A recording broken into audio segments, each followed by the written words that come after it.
Jadi saya melihat ya, peristiwa kemarin itu bukan lagi kenakalan remaja, tapi ini sudah masuk ranahnya pidana.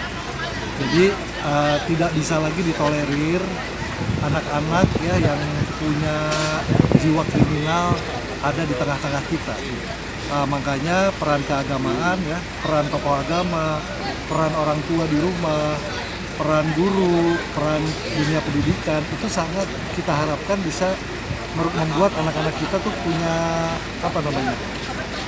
punya jiwa ya, dan dijadikan manusia-manusia yang tadi yang punya karakter, sehingga bukan karakter-karakter yang jahat tetapi karakter-karakter baik. Dan yang paling penting sebetulnya ini masalah koordinasi ya, masalah koordinasi. Memang SLTA ini kan di bawah kewenangan pemerintah provinsi.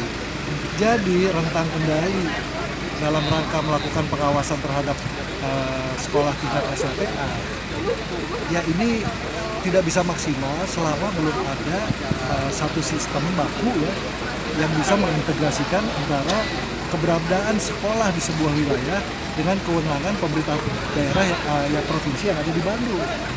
Jadi kalau misalnya KCD di masing-masing daerah ini belum sesuai posturnya dengan kebutuhan wilayah, nah maka monitor kepada kegiatan pendidikan di wilayah ini saya pikir agak sulit ya.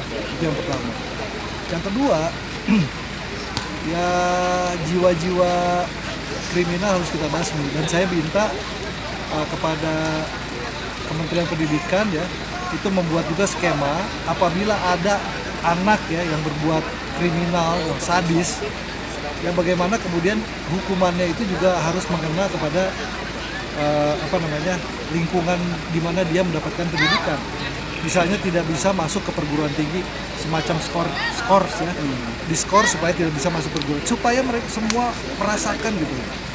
Ini kan urusan jiwa orang ya, nyawa orang melayang dengan mudah tanpa ada sanksi kepada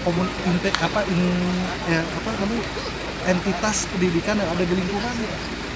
Rasanya nggak adil gitu, nyawa orang melayang sementara gurunya mungkin tidak juga punya kepedulian, kepala sekolahnya juga. Kemudian juga kita bicara hierarki kewenangannya juga mungkin dianggap biasa-biasa saja. Ini yang bahaya. Nah, makanya ke depan dengan berbagai peristiwa yang sudah terjadi, kita coba bicarakan kembali nih bagaimana mekanisme proses pengawasan terutama anak-anak yang masih di jam sekolah ya. Kemarin itu masih di jam sekolah loh, kecuali kejadiannya di tengah malam, itu bukan lagi urusan anak sekolah, ini anak sekolah ya. Dan anak yang kemarin meninggal itu juga kan baru saja mendapatkan bantuan semacam hibah ya dari Pemkot Bogor karena prestasinya. Jadi sayang gitu, sedih kita melihatnya. Ya, jadi mohon mungkin dari pemerintah provinsi juga bisa melihat lebih komprehensif ya permasalahan-permasalahan yang ada di wilayah, terutama menyangkut kenakalan anak-anak pelajar yang sekarang ini mungkin kalau tidak diawasi bisa menjadi kriminal kan. Ya, cukup panjang ya. Terima kasih sudah nonton. Jangan lupa like, subscribe, dan share ya.